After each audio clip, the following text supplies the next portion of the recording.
తాత్విక పారిభాషిక పదాలు పరిచయం. త్యాగాలు, సాక్రిఫైసెస్. మనిషి ప్రవర్తనలో దానము, అప్పు, త్యాగము ఇలాంటి పదాలు వాడుతుంటాం. దానం అంటే నీకు ఉన్నదాన్ని ఇతరులకు ఇస్తావు, నీకు ఉన్నదాన్నే ఇవ్వగలవు, నీ అవసరానికి నువ్వు మిగుల్చుకోగా మిగిలిన దాన్ని మాత్రమే దానం చేస్తావు. ఒకసారి దానం చేస్తే ఆ దానం చేయబడిన దాని మీద నీ కంట్రోల్ ఉండదు.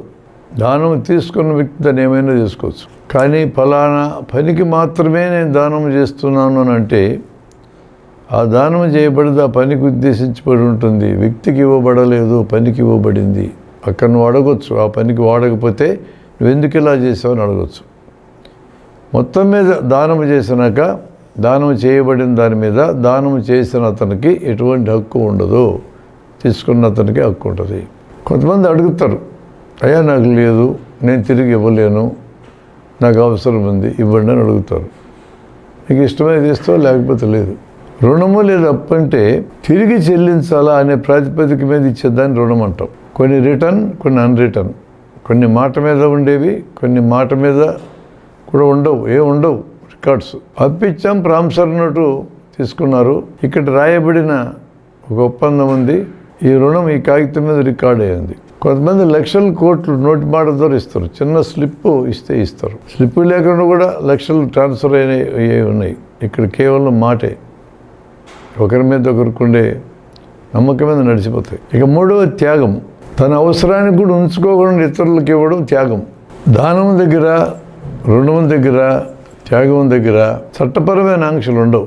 నువ్వు ఖచ్చితంగా ఇవి చేయాలని కానీ ఇవి చేయకూడదని కానీ ఏమి చట్టాలు ఉండవు. మనుషుల మధ్య ఉండే సంబంధాల్లో హక్కులు, విధుల దగ్గర చట్టపరమైన నిబంధనలు ఉంటాయి. కానీ దానము, రుణము, త్యాగం ఇష్టమైతే చేస్తావు, లేకపోతే లేదు. రుణమైనా నీకు ఇష్టమైతే చేస్తావు, వాడు ఇవ్వాలనుకుంటే ఇస్తాడు.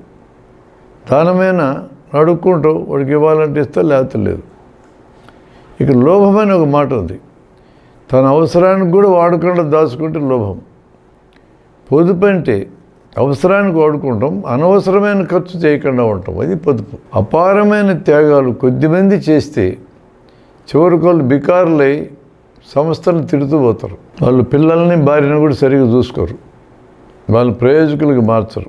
కాబట్టి ఇంట్లోంచే వ్యతిరేకత మొదలవుతుంది. అందువలన ఆయన ఇల్లు, వాకిళ్ళు, పెళ్ళాం, బిడ్డలు వదిలేసి సమాజం కోసం పనిచేశాడు.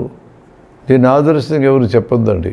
నీ ఇల్లు చూసుకో, నీ పిల్లల్ని చూసుకో, నీ అవసరాలు చూసుకో. ఇంకా నీకు సమయం మిగులుతుంది, ఇంకా నీకు డబ్బు మిగులుతుంది, ఇంకా నీకు పని చేయగలిగే శక్తి మిగులుతుంది. వాటిని ఇతరులకు ఉపయోగించు. అలా కొద్ది మొత్తాల సమయము, కొద్ది మొత్తాల డబ్బు అనేక మంది ఇస్తే పనులు జరుగుతాయి.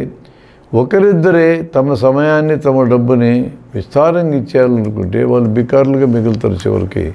ఇది సరైన ఆదర్శం కింద ఉండదు. కొద్దిమంది అపారమైన త్యాగాలు చేయడం కంటే చిన్న త్యాగాలు అనేక మంది చేయడం మంచిది. సొంత లాభం కొంత మానుకో అన్నాడు కవి. సొంత లాభం అంతా మానుకొని వీధుల్లో పడమని చెప్పలేదు.